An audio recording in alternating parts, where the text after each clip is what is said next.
midst of revamping my upstairs, and I'm taking you guys along with me for every step of the way. This is video number 4.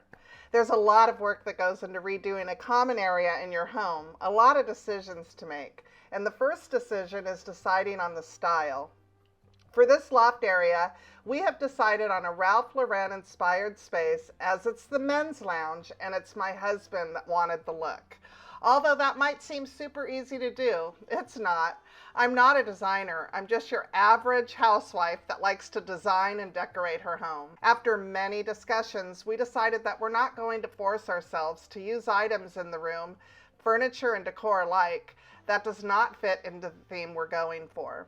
Ralph Lauren tends to be a moody and warm and an interesting mix of equestrian, Southwest, and a hint of traditional, which makes it tricky to select fabrics and rugs and pillows, but I'm up for the challenge. Once we decided that's what we were going for, and we decided what was going and what was staying, it became a tad easier, I will say. The number one thing that I needed to do was select a color for the walls. Although this room is upstairs, I still want it to be cohesive with the rest of my home, but I still want it to reflect that design Ernie so wanted. So the color of the walls was going to be very important. We selected 3 colors we thought we might like and we brought them home. I was excited and nervous at the same time. This was a huge decision. I'm still nervous, but we knew that this was an important first step, as the wall color was really going to dictate how the room felt.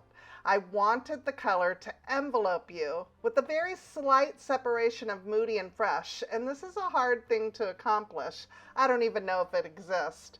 I figured if we could land on that perfect color, everything else would come easy. And that leads us back to today. We're gonna get some color on the walls, and I'm so excited to take care of that. So earlier this morning, I did have an electrician come out to quote me for having electrical for sconces put into the wall, and then also the TV outlet over on this side. Way too much money. So Ernie and I have come up with some solutions for that.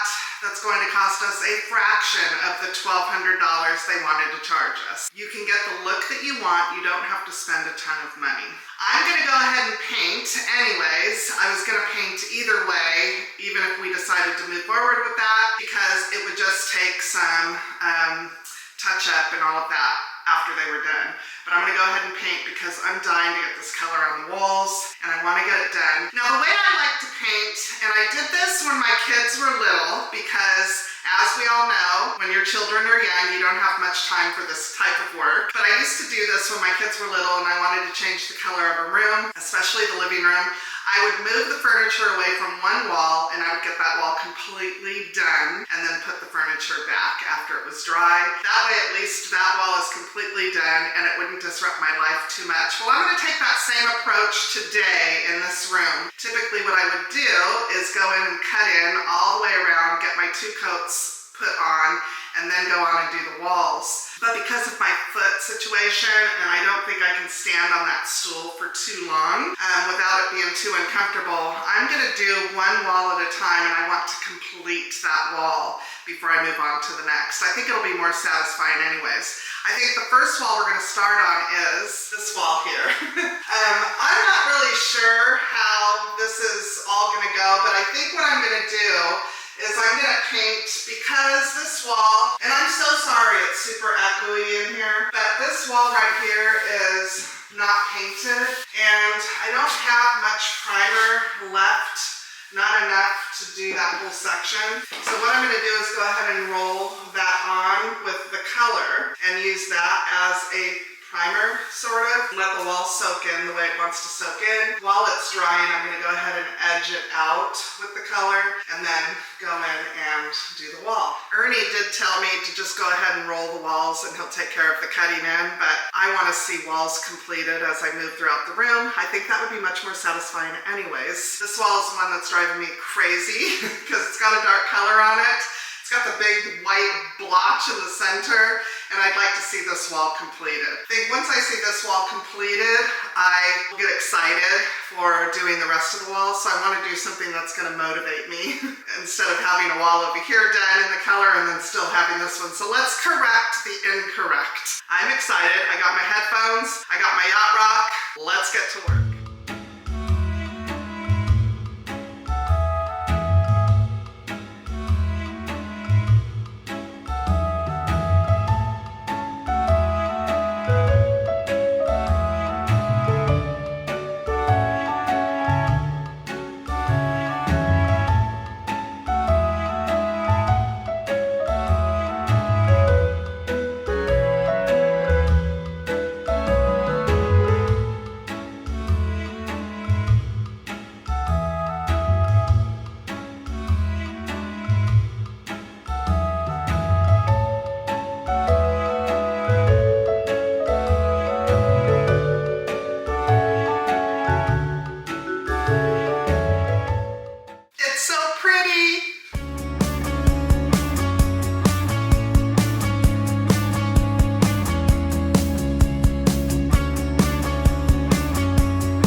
Mishap.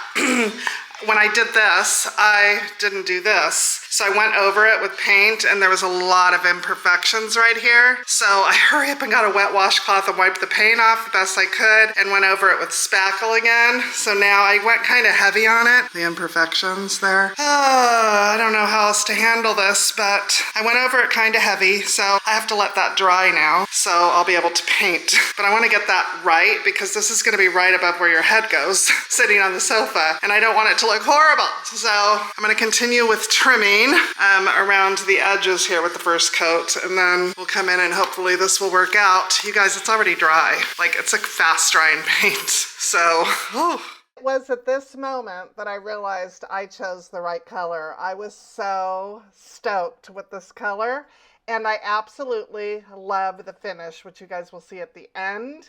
I think that it is so perfect. I'm so happy that we ran into that gentleman at Sherwin-Williams and he suggested the low sheen.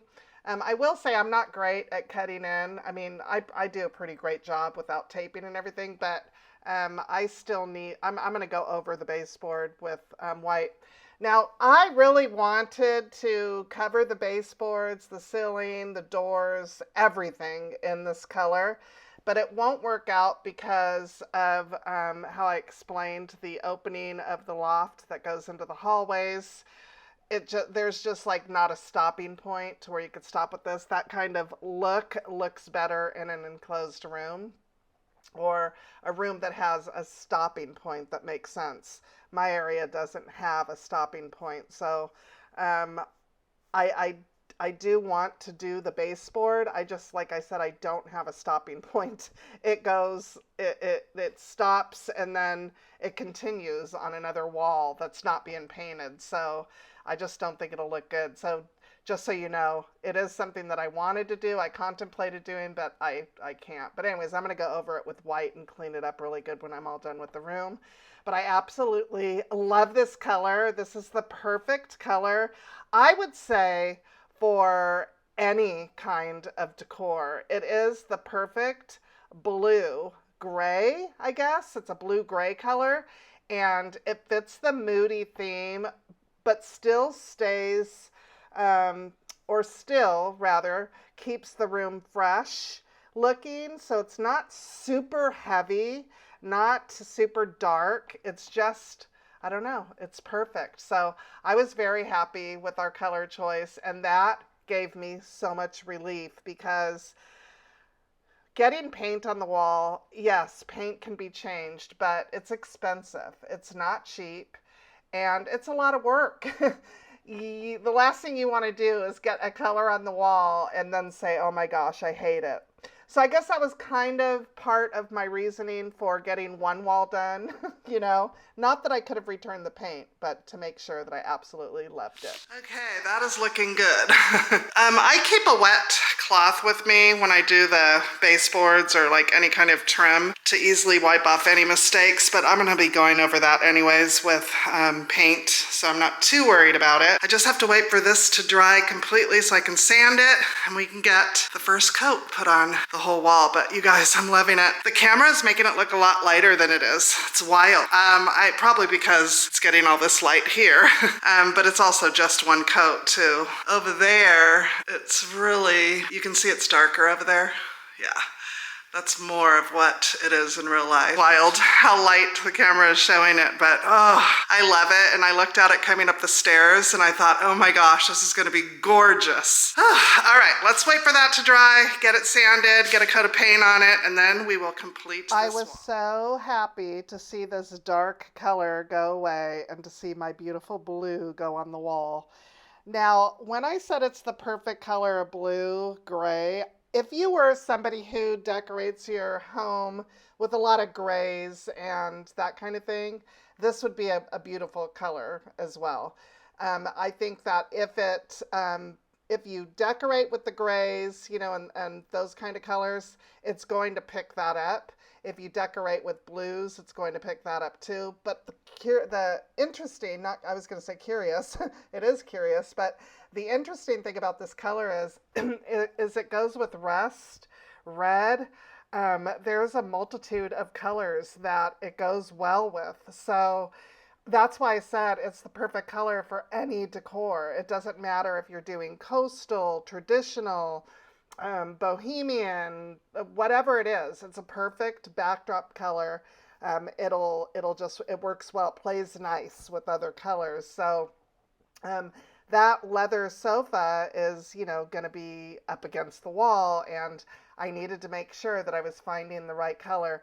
Now, like I said, this coat right here is not showing you the true color, but you guys will see here in a minute. With one coat, it even looks darker than this, but it needed to play well with the sofa. Wow, it looks so good. I love it when a plan starts to come together. This is exactly what I wanted in here. The color is so good. It's gonna look beautiful, you guys. I can't wait. And you can kind of see with the sofa, even though it's on its side, and that's only one coat, it still has to dry so I can do a second coat, but luckily it dries quickly, and I'll get the second coat on and then show you guys what it looks like once I get the second coat on. But oh, it's gonna be beautiful. I started to cut in over on the other walls. It's looking so good. I can already tell. I want to get this wall done.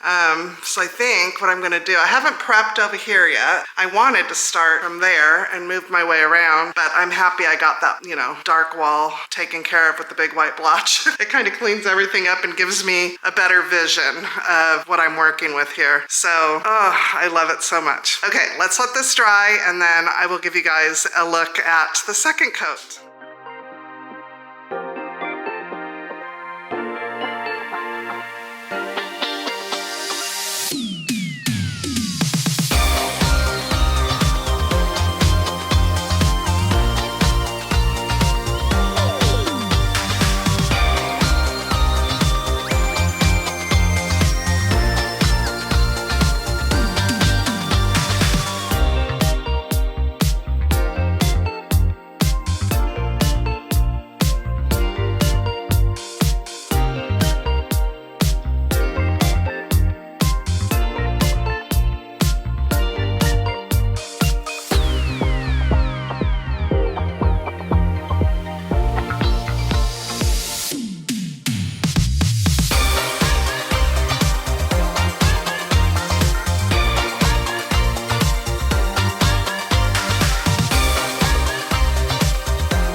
so good, you guys. I love it. And I will tell you that I cannot pick up, I don't know if this is picking up the sheen, the very low sheen that it has. So from a distance, this looks like a flat paint, but when you get up close, like right here, you can see that it has a very low sheen. In my opinion, this is the perfect paint for this type of finish on the walls. That is, what did I say, a 4 or 5? Level 4 or 5, I can't remember. For a very smooth finished wall, this is definitely, it's having a hard time focusing even, but for a very smooth finished wall, this is the perfect paint. Low sheen, it's perfect. Looks so good.